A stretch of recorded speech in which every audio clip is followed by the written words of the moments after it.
Good evening, universe. Tonight I'm going to be doing a tier list of everything that I have read this year. So there's going to be novels, novellas, and manga on this, and I think that's all the various types of things that I read. But I'm just going to get started because there's a lot to go through. I'm not exactly sure how many. I think there's like 50-ish. And here we go. I thought this would be fun because I don't really rate my books usually. And so I thought I would just do it all at once for the whole year. I don't really like the star ratings though, so I'm not going to do that. And instead we have little tiers that I came up with. So here we go. All right, first one is A Magic Steeped in Poison by Judy I. Lin. So this was pretty good. I enjoyed it. I really liked the descriptions of everything, but the plot wasn't super incredible and the characters didn't really grab me. So I'm going to put it in fine. Like, I enjoyed it, but I don't know if I would put it quite in good. Oh, quick summary for each one. A Magic Steeped in Poison is a YA fantasy about a girl who enters a tea magic competition in order to save her sister who is dying. Once she gets to the competition, there's a lot of mysteries and politicking going on. For me, the biggest draw about this is the magic system, how interesting and unique it is. But like I said, I didn't really find those other elements super compelling. Okay, so next is Across the Greengrass Fields by Seanan McGuire. And this is a novella. It takes place in her Wayward Children series, which is a series of portal fantasy novellas. This one is about a young girl named Reagan, who I believe she's intersex. And she runs away to the Hooflands, where there's like ponies and unicorns and centaurs and kelpies and all sorts of mystical creatures that have hooves. And then there's her, who does not have hooves. This was another one that I enjoyed, but it wasn't my favorite Wayward Children saga book. I thought it was all right. Reagan was cool, but like I said, not my favorite Wayward Children book. Okay, An Enchantment of Ravens by Margaret Rogerson. This is a young adult fantasy. Again, most of these are going to be young adult fantasies. But this one is about a girl who does portraits, and she does portraits in a world that is dominated by fairies. And so she does fairy portraits. And one day the Autumn Prince comes to her and asks for a portrait, and things happen from there. I really enjoyed this a lot. It was so autumnal and atmospheric, and I loved the characters. The romance was awesome. I think I'm going to put this in amazing because I just loved it so much. It was really good. Yeah, definitely enjoyed that. Now we have Ash by Melinda Lowe. This is a Cinderella retelling in a fairy kind of world. There's dark kind of fae. This was a really good one as well. I enjoyed this retelling a lot. I liked the characters. I don't remember it super well, but I remember really enjoying the atmosphere of the book. So I'm going to put this in good because I enjoyed it, but it didn't blow me away, I guess. Next, we have A Thousand Steps into Night by Tracy Chee. This is another young adult fantasy. It's about a girl who gets kissed by a demon and cursed, and she has to try and fix the curse or stop the curse from spreading. And so she goes on a bunch of adventures to try and prevent that from happening. And I really enjoyed this. I'm going to put it in new favorite because it was so much fun. I can't wait to read it again. The writing style was just really wonderful. The world is it's very atmospheric. I loved the characters so much. It reminded me a lot of Spirited Away. I loved the spirits and the world building and the characters. There were just so many things I love about this book. I'm excited to read it again, and that's why I'm putting it in new favorite. Now we have Come Tumbling Down by Seanan McGuire again. This is another Wayward Children book. This one is about some characters that have already been established, a pair of twins who go to a gothic horror world called the Moors. And this is the continuation of their story. I don't want to get into spoilers because I feel like you really need to have read previous books about these twins in order to know what's going on. I know they're supposed to be read in any order, allegedly, but I feel like this one really, there's a foundation that is laid down in previous books that I feel like this one utilizes. I think I liked this better than Across the Green Grass Fields. I think I'm going to put this in good, but behind Ash. I always have problems with these tier lists. Get over there. Yeah, okay, perfect. Because I really enjoyed it. I really like the world of the Moors. I like the characters that it's centered on. So this was a really fun one for me and a good continuation / maybe conclusion of the story of these particular characters in the Wayward Children series. House of Hollow by Crystal Sutherland. Yeah. This one was not really for me. There were some writing style choices that I didn't really like. The pacing was weird. I wasn't really attached to any of the characters. I really felt like I kind of dragged my way through it. So for that reason, it's going in not for me. But if you're curious about what it's about, basically these 3 girls go missing when they're young and they come back a month later, but they come back different. Their hair grows back white, their baby teeth fall out again somehow, and their eyes get like black, and they're very mysterious and ethereal, and people are like kind of obsessed with them. Later in life, when 2 of them are adults and one of them is a teenager, the oldest one goes missing again. And so it's about trying to unravel the mystery both of what happened back then and what is happening now that has caused her to go missing. It was fine. To me, it kind of felt like a mashup of genres. I said it was fine, but I didn't really like it that much. So for me, it just wasn't really my vibe. Okay, In a Dark, Dark Wood by Ruth Ware. This is the first thriller that I read. I started trying to read thrillers this year, and this is the first one that I picked up. So I thought it was okay. I'm going to put it in meh because especially at the time I was like, am I enjoying myself the entire time that I was reading it? Which makes me feel like I probably was not enjoying myself very much if I just kept thinking about how I was reading and it didn't pull me in entirely. I liked some aspects of the mystery and I thought the payoff was okay. I didn't really like any of the characters that much, and I'm really big into characters, if you can't tell from the things that I've been saying about the rest of these books. So for me, this just wasn't really the book for me. In an Absent Dream by Seanan McGuire. This is another Wayward Children book, and this one is about Goblin Market. So we follow a young girl who goes to a place where everything is based on the idea of fair value. Like, what can you exchange that is exactly the same in value? And I really liked this one. I loved the main character, Lundy. It's one of my favorite Wayward Children books so far. I think I even liked it better.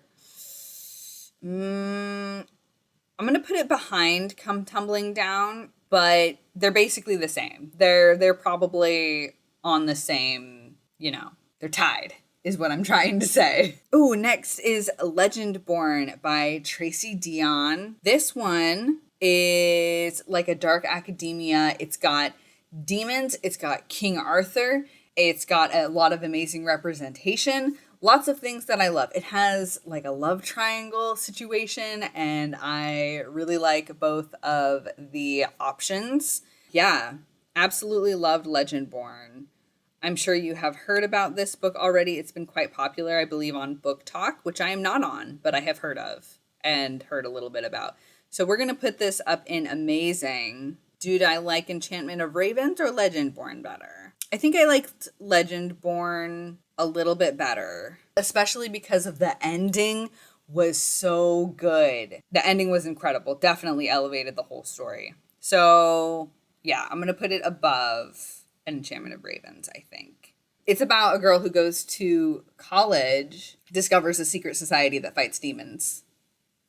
Things happen from there. Very cool. If you haven't read it already, definitely recommend it.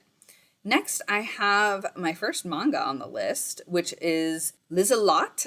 I never know how to say this name. Lizelot, and the Witch's Forest. I only read 1 volume of this. I did enjoy it a lot, and I would have continued with the series if the series had been completed. Unfortunately, it stops after volume 6, and I didn't really want to keep getting invested for a series that is not complete. But I enjoyed it a lot, so I'm going to put it in good. It's so hard because it was such like, it's one volume of a manga. It's really hard to tell how much you enjoyed something that is like so fast. But I liked where it seemed like it was going. I'm going to put it in good. I would probably put it higher if I had read more. But yeah, so I'm putting it in good for now. Okay, Lore Olympus. I separated out the volumes for this because I have slightly different opinions on each of the volumes. So I think this is volume 1. Yeah, it goes in order. I'm going to put this up in amazing. Amazing, but behind the other two. I loved the introduction to this world. The style of the art is so good. This is a graphic novel retelling of the taking of Persephone Greek myth. I absolutely love that story. I have always been really fascinated by Persephone, and I've always really loved Hades. So getting this story all about them has been really cool. And I love the life that she brings. This is by Rachel Smith. I love the life that she brings to each character. This started out as a webcomic and now it's getting like traditionally published. So, or it might be self-published. I'm not sure. It's getting physically published. That's what I'm trying to say. And I've really been enjoying it. I read through them so fast. I love it so much. Volume 2, I didn't like quite as much. So I'm going to put this at the top of good. And then volume 3, I liked the same as the first one. So I'm going to put this at the bottom of get in there. Get in there. Perfect. All right, next we have Malice by Heather Walter. This is a sapphic retelling of Sleeping Beauty. And so it follows the like Maleficent character, the dark fairy character. There's a lot of world building that goes into this story, and basically the main character is a dark grace, and graces are these beings with fairy blood. They got like a gift handed to them from the fairies as thanks for helping out in this war. And so usually the graces will give you cool stuff, like you can get your skin cleared up or make your hair really lustrous if you go to a beauty grace, or you go to a wisdom grace because you're trying to study for an exam, that kind of thing. You go to the type of grace that will help you out with whatever you need. And all these graces do good things, positive things, happy changes. But our main girl, Alice, she is the dark grace, the only one because she has Vela blood, which is like a dark fae. Her abilities are more like curses. She can only do like bad stuff. So people come to her and they're like, I need a potion, because it all works through elixirs, which are like potions. And they're like, I need a potion because I really would love some warts for myself. Because graces are not allowed to do things to harm or negatively impact anybody. That's against the rules of their magic. But people still want her abilities for those things, right? They want to be able to curse their enemy with warts. So instead they come and they're like, well, I need this for me. And so she gives it to them, and that's her job. And then we also have Princess Aurora. I really liked the characterization of Princess Aurora in this. I thought this was a fun story. It is the first part in a duology, and I haven't read the second one yet. But I enjoyed this pretty good. So I'm going to put this at the bottom of good, I think. Yeah, this seems right. I enjoyed it. There were some parts that dragged, but for the most part, I thought it was good. Next, we have Mooncakes, and this was another one that I really enjoyed. It was very soft and cozy, but I don't really remember too much about it. It's about a witch and a werewolf, and there's some magic that is going awry in their area, and they're trying to figure out why, trying to stop it. A little bit unclear on the plot in this one, to be honest with you. But I thought it was good and cozy, and I'm going to put this at the top of fine because I thought it was enjoyable, but it wasn't really memorable enough to really stick with me. But it's a cute, quick, cozy read if you want something sort of comfy to enjoy. But that also has like fantasy elements. Nettle and Bone by T. Kingfisher. This was such a weird one, but I really enjoyed it the whole time that I was reading it. So I'm going to put this in good. I think it goes above Malice because I enjoyed it more than that. Did I enjoy it more than Liz-a-Lot? Yeah, I think so. I think I enjoyed it more than the Wayward Children series and a little bit more than Ash, but not as much as Lore Olympus. So that seems right to me.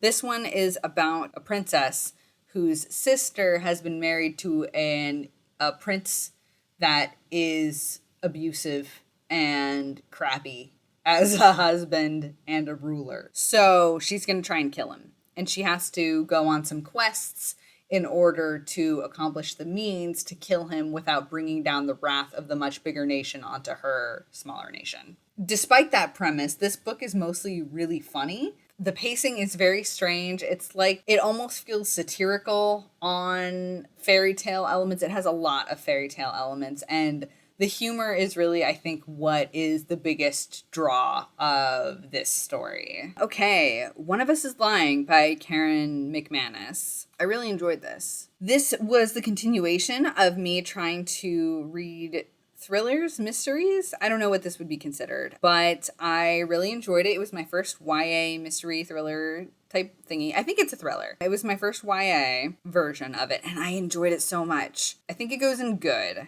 because it was really good for a thriller, but I just don't like things that aren't fantasy as much, so it's not going to go in amazing or anything like that. I think I liked it a little bit more than Malice, but not as much as Liz-a-Lot. Maybe I'll tell you what it's about. You've probably heard of it, but One of Us is Lying is about a group of teenagers who all go to detention, and then one of them dies. And there's a mystery around how this person ended up dead. And so basically the teens are accused of murder. And so they have to figure out which one of them that was in detention is responsible for it. And I really enjoyed this. I loved the characters, the mystery, and the conclusion of the mystery were all really satisfying. It was a lot of fun. I enjoyed it a lot more, obviously, than my other thriller, and so I think YA thrillers are definitely more for me. So next was Magic Knight Rayearth. This is by Clamp, which is a manga writing group. I like their other work, like Tsubasa in particular, I really enjoyed. This is quite old. I believe this is from the 80s or maybe early 90s. It was fine. I didn't really connect with the characters in the first volume, and I didn't really feel compelled to continue with the series. It was a fine adventure story, and if my library actually had them, I had to get it through interlibrary loan, and if my library actually had them, I would probably continue with the series, but since it does not, it's too much effort for what I got out of it. So it was fine. I don't really know too much about it, again, because it was just the first volume, but it's like an isekai.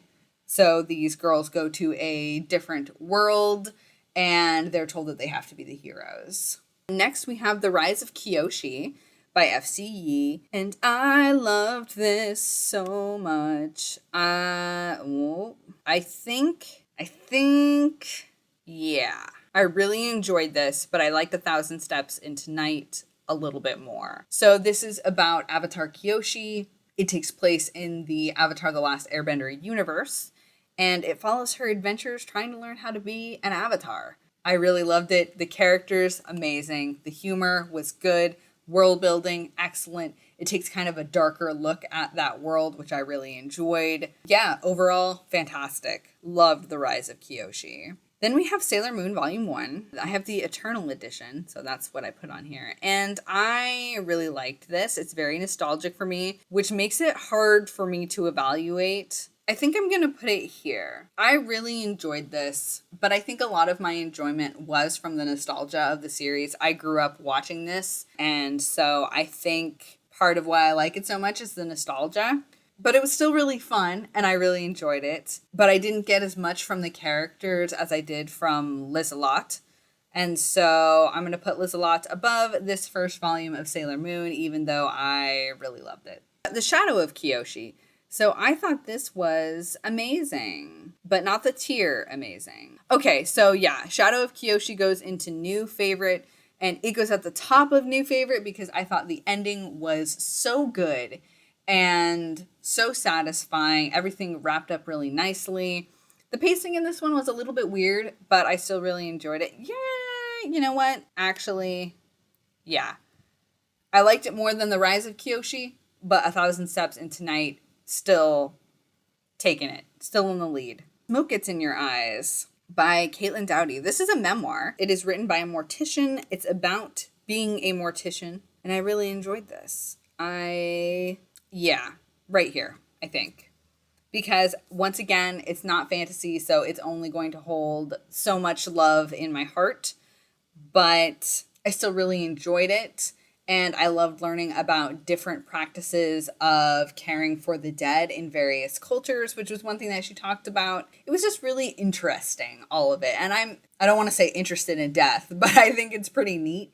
And yeah, so I found this really enjoyable. Moving right along, we have Sorcery of Thorns by Margaret Rogerson. This is another one that I really enjoyed.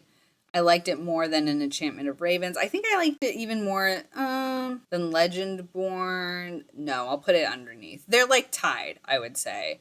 This one is about... Are they tied? They're tied for now. This one is about a young librarian. It's a YA fantasy. She's not a librarian. She's an apprentice in a library. She was orphan and she was raised in a library. And she meets a sorcerer. There are lots of twists and turns in this, so I don't want to give anything away. But basically, it's about her dealing with sorcery. And there are magical books called grimoires that are very cool. She's trying to become a warden. And these grimoires have incredible magical knowledge that sorcerers use. But if they get damaged, then they can become a monster. It's called Malefix, I think. Wardens fight the Malefix and make sure that the grimoires don't get damaged. So she's trying to become a warden in the library. And this, once again, just like An Enchantment of Ravens, had a beautiful love story. It has a demon in it who I absolutely loved. The story was a little bit long for me, but I loved the characters so much that it was okay. And so I really enjoyed this. Fantastic YA fantasy. Oh, okay. Now we have The Spinner of Dreams, which is my first DNF on this list.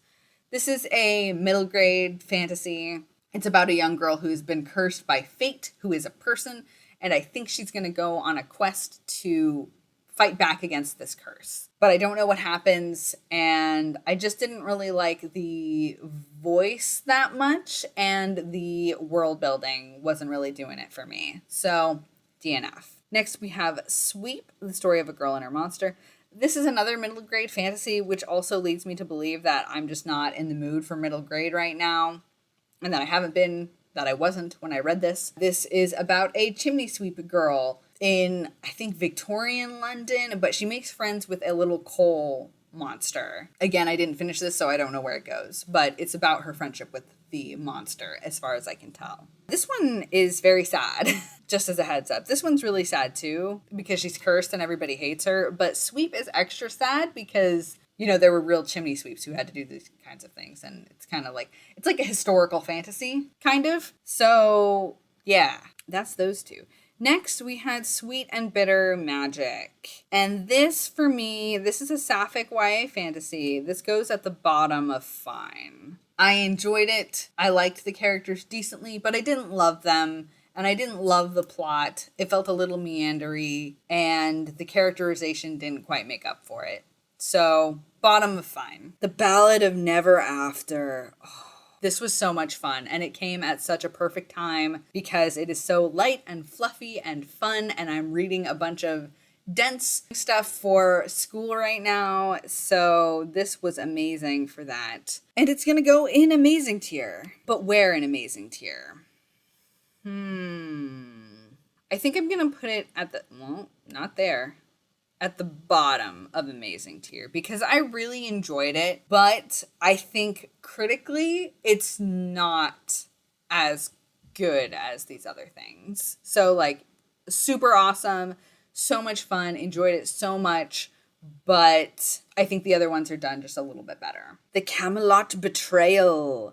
This is by Kirsten White, and this is a retelling of the King Arthur myth. and it follows Guinevere, except Guinevere is like a changeling in that she's not really Guinevere, she's like a fake Guinevere. I don't want to get into too much. This is the sequel, but I really enjoyed this. I loved the atmosphere. I think I'm going to put this above The Ballad of Never After, but below Lore Olympus. It's kind of hard to compare these because they're so different in like reading style, because one is comic and the other one is text. I think that's right. I think that's good. This is like a feminist retelling, and there were so many things that I loved about it. The world just feels very atmospheric. Again, I know I say that a lot, but it really pulls you in, and I loved the magic system. It was so cool. It was just very like nice and satisfying the whole time, and I loved the characters. So really enjoyed that. Then I read The Cousins, and by read, I mean I DNF'd it. This one I got further in, so I'm going to put it at the top of DNF. This is about some cousins who are trying to get back into their grandmother's good graces after she disinherited their parents. I don't know what the mystery is. I don't know how it gets carried off. I was bored, so I put it down. The Excalibur Curse. This is book 3 in the Camelot Rising series, right along here with the Camelot Betrayal. I'm going to say it was even more enjoyable than the Camelot Betrayal. There were some things in it that I didn't like, but the ending was so good that I'm putting it up high. The Ghost Bride. This is another DNF, and I'm putting it higher than The Cousins because I want to go back and read this again. This is about a girl who gets married to a guy who has died so that his soul won't be alone. We have a spirit world situation that I really enjoyed. This is an adult fantasy, an adult like historical fantasy. I think it takes place in Malaysia in like the 1800s. Apologies if I'm wrong about that, but it seemed really enjoyable. I was just in a weird mood, so I put it down, and it was also due back at the library. Next up, the Golden Enclaves. Yes. That goes at the bottom of new favorite because I thought it was such a satisfying end to the series. I really enjoyed it. It's at the bottom because it was so dark that it's kind of hard and heavy for me to get through. But I thought it was a really satisfying ending to the series, and it's very accurate with the level of darkness that we have throughout the rest of the series. So yes, very nice. This series is about a wizard girl who goes to a school that is extremely deadly.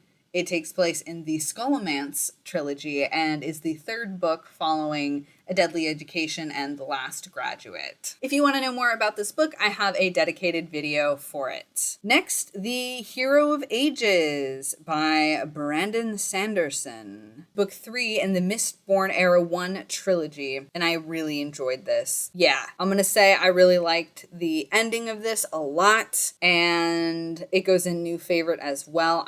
I just loved the Mistborn series so much. This is, what is this about? The series is about a group of criminals who is trying to overthrow the Lord Ruler, who is ruled for like 1,000 years and is like an immortal god king type situation. But they're like, now we can kill this guy. And that's what the story is about. Then we have The Lost Book of the White by Wesley Chu and Cassandra Clare. This is a Shadowhunters series, but it's not part of the main series. I think this is the first one. Yes, in the trilogy. I enjoyed it. I love Shadowhunters things, which I think is obvious. I liked it a little bit more than Malice. Oh no, I'm in the way. Boop. Okay, cool. There we go. Yeah, I enjoyed it more than Malice, I think. I love Shadowhunters. I really liked getting to see more of the characters that we follow in this book, which I'm not going to say exactly who it is, because if you haven't completed the Mortal Instruments, then you might not know who the two protagonists of this story are. And it's a slight spoiler because it follows their relationship. Next, we have the Night Circus, another DNF. I got really far in this one. Did I like it more than The Cousins? Yeah, I think so. I had more feelings about it than I had about The Cousins. I was a little bit bored, but mostly I just didn't like the characters, and I was most of the way through this book, but I'm definitely not going to pick it up again. So it goes in DNF. It's about a magical circus that opens up at night, and that's pretty much it. The Reader by Tracy Chee. This was actually a reread. I'd read this one before, so I'm not going to put it in new favorite, but I am going to put it in amazing because I absolutely love Tracy Chee and her work. The Reader is one of my favorite books, I think, but it's not a new favorite. So I'm putting it just at the top of amazing. Red Scrolls of Magic, also quite good. I think I liked the first one a little bit better, so I'm putting that first. This is the sequel. It follows a different story and the furthering of the relationship that this centers on. I really enjoyed the characterizations in this once again. And actually, I'm going to say that I liked this a little bit more because we get some cameos from a lot of characters that I loved, which was really great. The speaker, everything's going in good. You know what? I think this is a decent spread. The speaker, also amazing.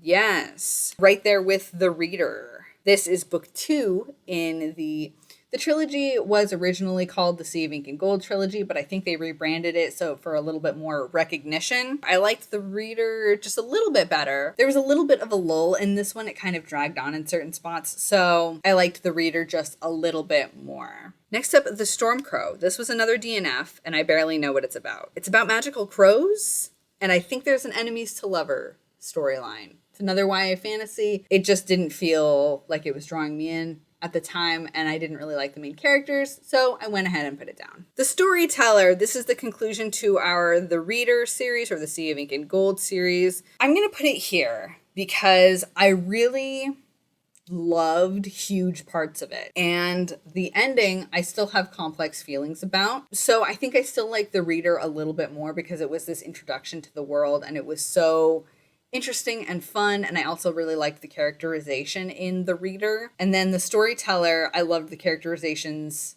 of a lot of the characters in it as well. It had some really gut-wrenching, incredible moments. But like I said, complex feelings about the ending. I'm not sure how I feel about exactly how we carried it off. There were a lot of things I liked about it and some things that I didn't like. So amazing, but I think I like The Reader just a little bit more. The Well of Ascension. This was also really good. I'm gonna put it in amazing because I liked The Hero of Ages better, but I still really enjoyed The Well of Ascension. Yeah, I'm gonna put it here. I liked Legendborn a little bit more than The Well of Ascension, I think. Really enjoyed it though. It's book 2 in the Mistborn series, and I've seen some people complain that, oh no, my tier list, it's getting too big for the screen. I've seen some people complain that it suffers from second book syndrome, but I didn't really think so. I thought it was really enjoyable. And once again, the ending.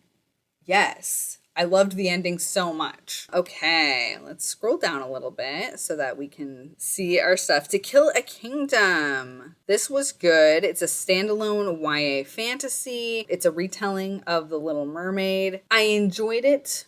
I thought it was fun. Not really that much else to say. There's a lot of murder attempts in it. We have an enemies to lovers situation, which I always enjoy. But I liked Sailor Moon just a little bit more. Twilight Princess, Volume 1. This was fine. Is it more than...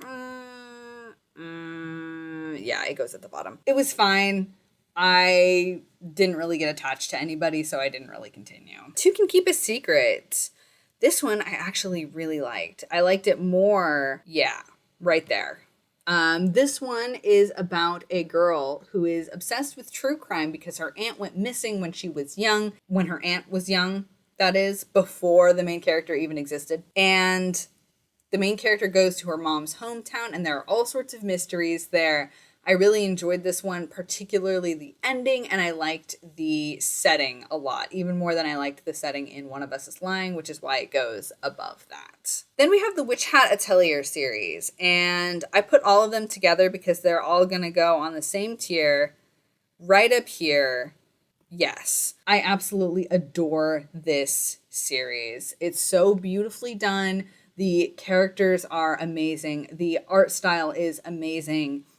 Everything about it is so good. We're starting to explore some deeper, darker elements, and I am really enjoying that too. I cannot hype this series up enough.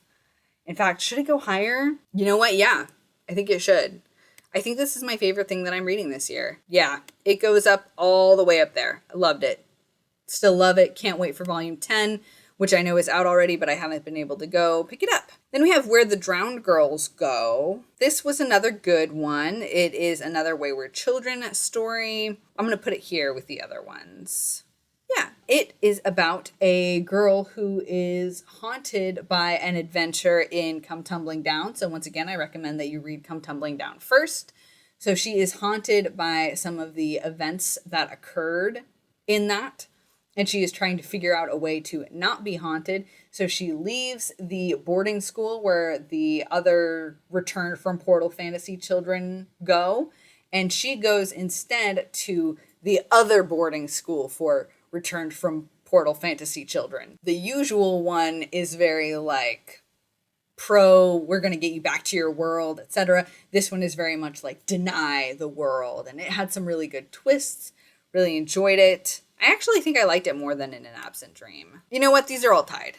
Yeah, we'll say that. But I liked it a lot, and I am super excited for the continuation of this series. That is everything on my list. That is everything I read this year. And I think I'm really happy with all of these placements. So thank you so much for hanging out with me in this very long video. I hope you enjoyed your year. I think I had some really good, like, look at all these goods and amazings and even all these new favorites. There weren't that many in the lower tiers, which I'm really happy about. I think it was a great year for reading, and I'm really satisfied. I hope you guys had a good year for reading too. Thank you so much for hanging out with me, and have a beautiful night, universe.